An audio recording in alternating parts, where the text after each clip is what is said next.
Hello,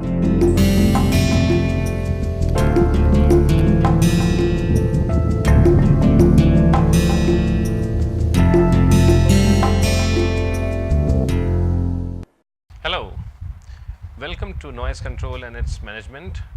Today is the 4th day of this week, which is the 8th week of this course, and what we have learned till so far in this week is how to calculate sound pressure level inside a room far away from a noise producing object.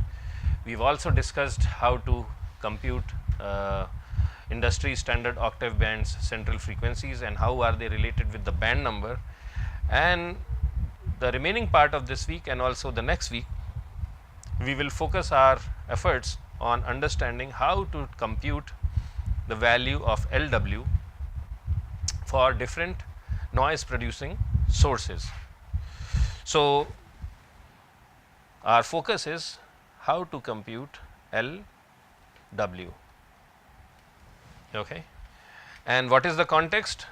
The context is that if we are outside in the space, then for outside conditions,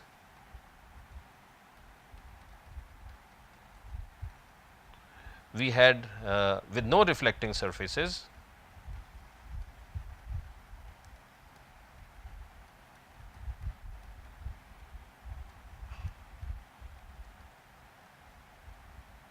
we had developed an expression that sound pressure level equals sound power level in decibels plus directivity index, and that is also expressed in decibels, minus the effect of the distance we are separated by from the source, and that is minus 20 log of 10 and of r, where r is the distance between the source and the place of measurement. And then I also subtract the amount of sound attenuation due to presence of air. So, it is 4.34 m/r, and then of course, there is a constant number 10.9 decibels. So, all this is in decibels. And if I am inside the room, which may or may not have a lot of reflecting surfaces, for inside the room,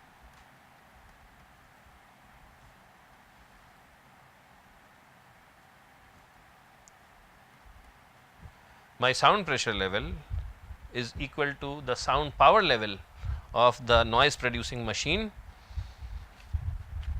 So, that is LW plus 10 log of 10, 4 divided by r plus q divided by 4 pi r square plus 0.1 decibels. So, in both these cases, if I know LW, then I can calculate LP. So, the question is that if someone tells me, okay, this is the type of machinery you have in a room or outside, what is the sound pressure level? I have to know how to calculate LW. A difference between these two relations, this is for outside and this relation is for inside.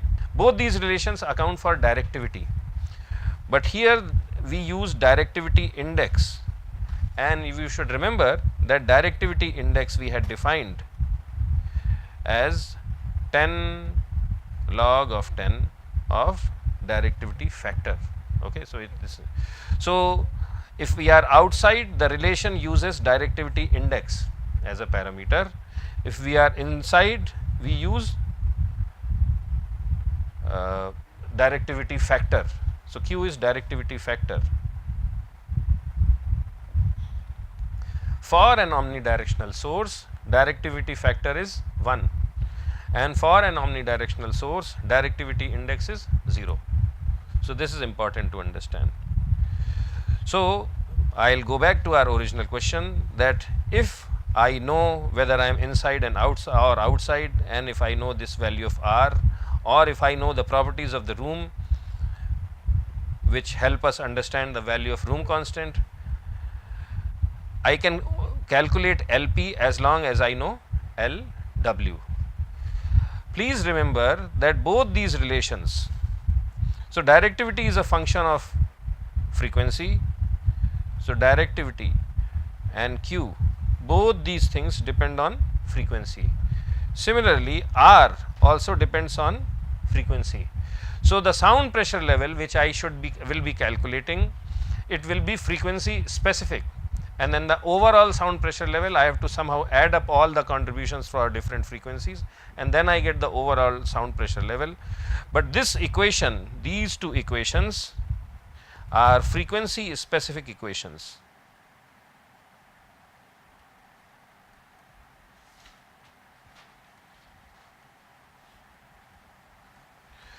Which means when I am calculating LW, I cannot just say that the total sound power level is 100 decibels. I have to specify that sound power level for this machine for the 500 hertz octave band is so many decibels. For the 1000 hertz octave band, it's so many decibels, and so on and so forth. And for each of those octave bands, I also have to know directivity, and I also have to know room constant, and then only I can use these two equations. Okay. So I have to calculate these. I calculate LP for specific frequency bands. I just don't calculate it in overall sense right away. Once I have frequency specific data, then I can add up all those frequency specific data to come up with a final number. So this is something important to understand. So I'll go back. So our question is, how do we figure out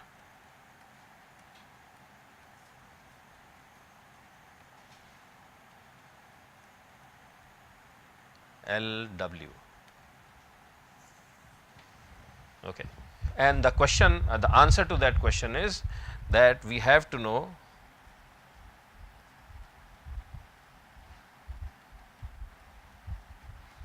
all the noise producing mechanisms.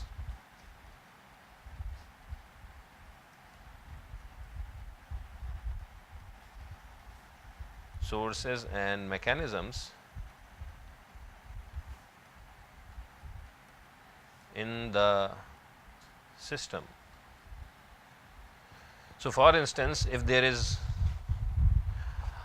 a power generator set, diesel generator set which generates power, and it is put in a big room, and if I want to figure out what is the value of LW corresponding to that genset, I have to know what is that genset made of, does it have an enclosure, does it have a motor, is the sound coming from motor allowed to exit. So I have to know all the details of the system. So just knowledge of acoustics will not be able to help me to compute value of LW. I have to know all, so I have to be a specialist in that system to find out the value of LW. This is very important.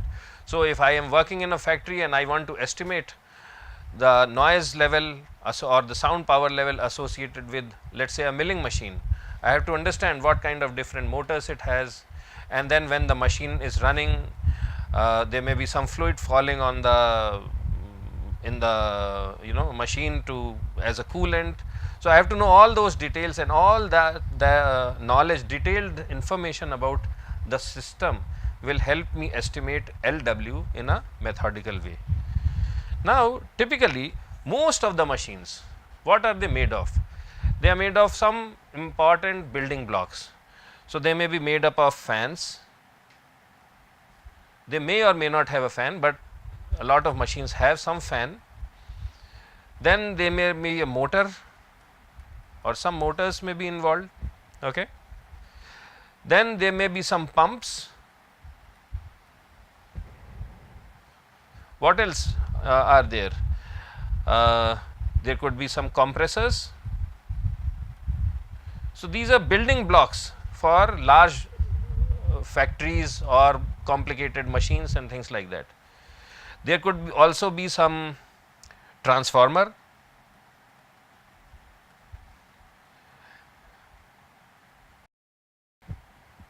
There could be some valves. The valve may be getting actuated and it may cause motion in a particular direction and it may be reversing. So, there is valves may be opening and closing.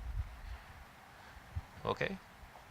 There could be some air system, so air is getting compressed and it is being pushed through some pipe and things like that. So, there could be some air or air / hydraulic systems.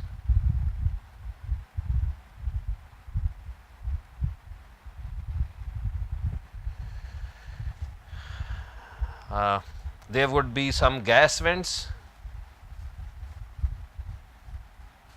In large plants, there could be some cooling towers.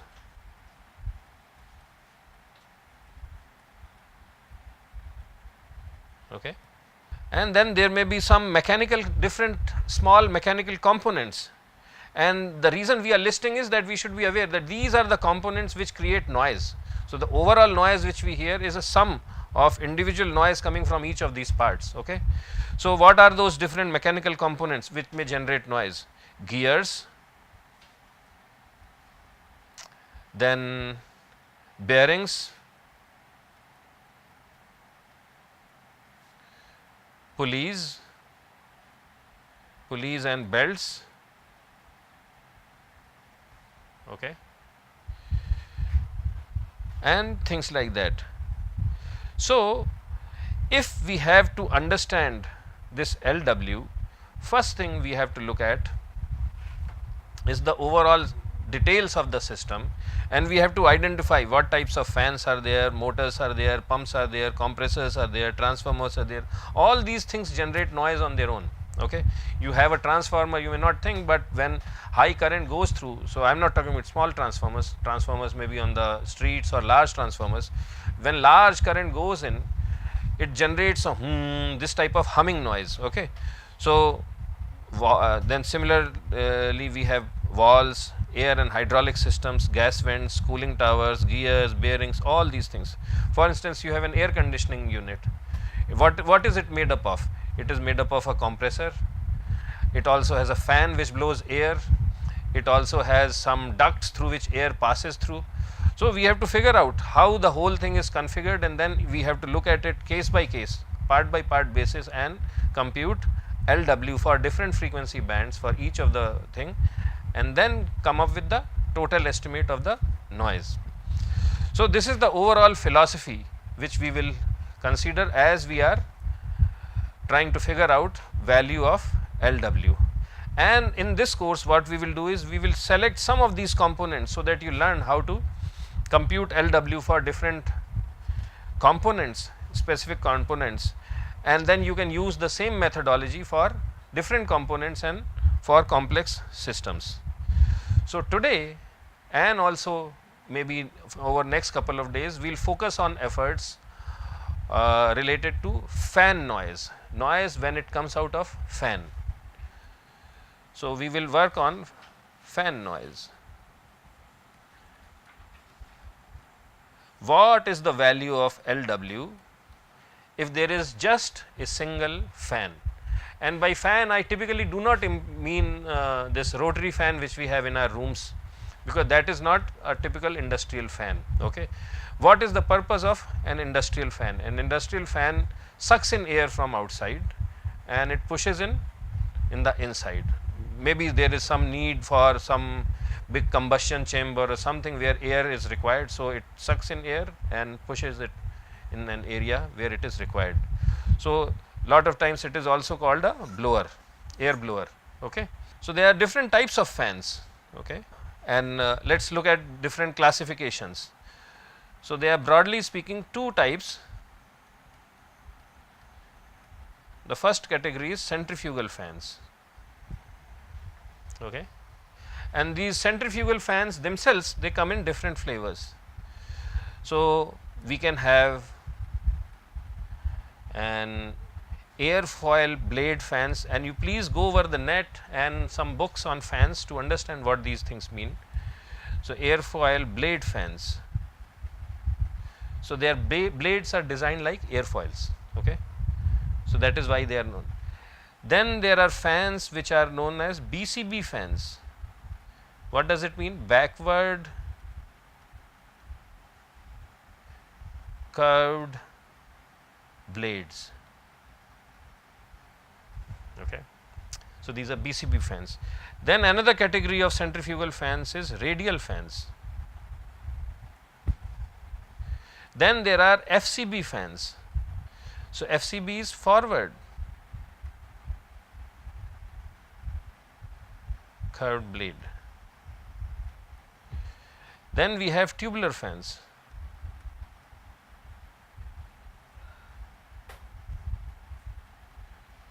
So, these are different varieties of centrifugal fans.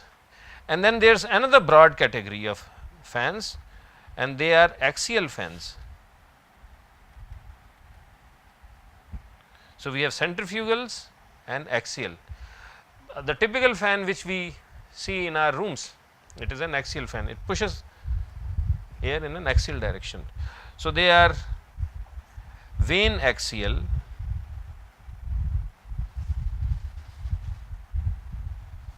then the second is tube axial, and then the third one is propeller type.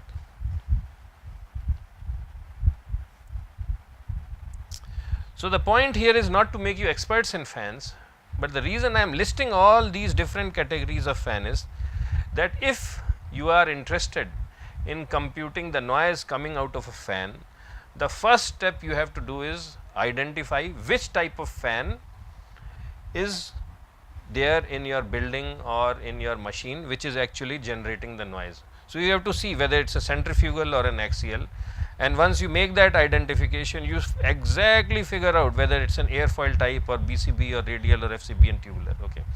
That is the first thing, that you look at which component is generating noise and which exact category this component is of. Okay. So, that is the first step. Next, we look at different mechanisms of how sound is produced by a fan. Okay. So,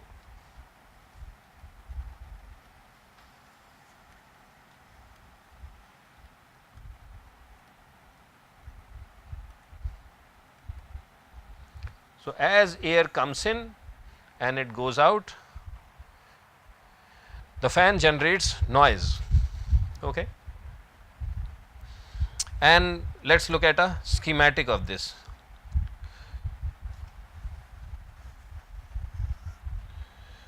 So, this is a centrifugal type of fan. So, this is an industrial fan. Okay. And you have air coming in from this side. So, it sucks in air from this side. This fan is resting on some foundation.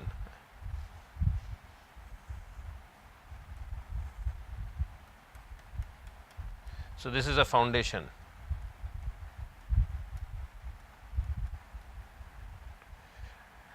So, air comes in and it goes out. And then you have to think. So, there may be blades here. Okay. So, they pull in the air and then they throw it out. So, there is a centrifugal mechanism. There may be lots of blades in here, not just 2 or 3 blades which we see in our room fans. There may be 60, 70, 100 blades. Okay. And you have to again figure out how does sound. So, where is the sound getting generated? All the sound is getting generated in this, right, inside the fan, because when air gets sucked in, it just gets rotated and all that sound is getting generated because of all sorts of turbulence and vorticity and all this fluid mechanics stuff. All the sound is getting generated, and then you have to think, how does this sound. So, this is a fan, let us say in a very large room, and let us say I am in very far away or some distance away from the fan, let us say this distance is r. How will this sound reach me? What are the different mechanisms through which this sound reaches me? Because all the sound is getting generated inside the fan, how does it get out? How does it get out? Okay. So, there are 3 ways or 4 ways this sound can get out in the fan. That is why you have to look. So, we have to have this understanding. So, the first path through which it can get out is through the outlet. If the outlet is open, sound will come out. So, ways through which sound can get out. One is outlet. Okay. If the outlet is open and it's just throwing all the air in the room and I am also in the room, I will hear that sound. The second path through which sound can get out, if the inlet is open, then sound can also get out from here. Air is coming inside, but sound may get out from the inlet also. So, inlet is another path. Okay. What is the third way? Suppose I close my inlet as well as outlet, of course, what is the point? Or suppose the outlet is not open, but it has a duct. Okay. Maybe there is a duct which takes all that air somewhere, and similarly there is a duct from outside. So, all this sound which is getting out, it does not get chance to come into my room, but still sound can come out from the fan. Where will it come from? It can come from the body of the fan, because all this sound is getting generated. Because of that, the body of the fan will vibrate, because it is made up of thin metal, thin sheet metal. If it is like rigid steel block, it will not vibrate, but it is thin flimsy material. So, the body of the fan may vibrate, right? Body of the fan may vibrate, and that vibration can generate sound in the room. So, the third possible path is housing vibrations or the housing of the fan. And then there is a fourth possible way, and what is that? This fan is sitting on a foundation and the whole fan is vibrating. When the fan vibrates, it is connected to the foundation, and these vibrations may spread in the room, right? So, it may also, and when these vibrations spread in the room, all those vibrations will also generate sound in the room. So, foundation vibrations. Okay. So, these are 4 possible mechanisms through which. So, first step is identify what is the noise making object, fan. Second step, we have to figure out what exact type of fan is there in place, whether centrifugal, axial, which type of. Third thing is, we have to figure out how is noise coming out from the fan. So, this is a step by step methodical way of looking at noise control mechanisms. How is noise coming out? One way is it can come out through outlet, another way is it can come through inlet, another way is housings can vibrate, and the fourth thing is that foundation can also generate vibrations, and all these and the noise can come out. So, this is the third step. Then we go to the next level of what types of sound. So, this is the sound path analysis. The next thing is we have to figure out what kinds of sound can come out from this fan. So, what we will do is we will continue this discussion tomorrow, and hopefully tomorrow as well as maybe the next day, you will have a much better appreciation of just how to figure out the value of LW coming from a fan. So, this concludes our discussion for today, and we will meet once again tomorrow. Bye.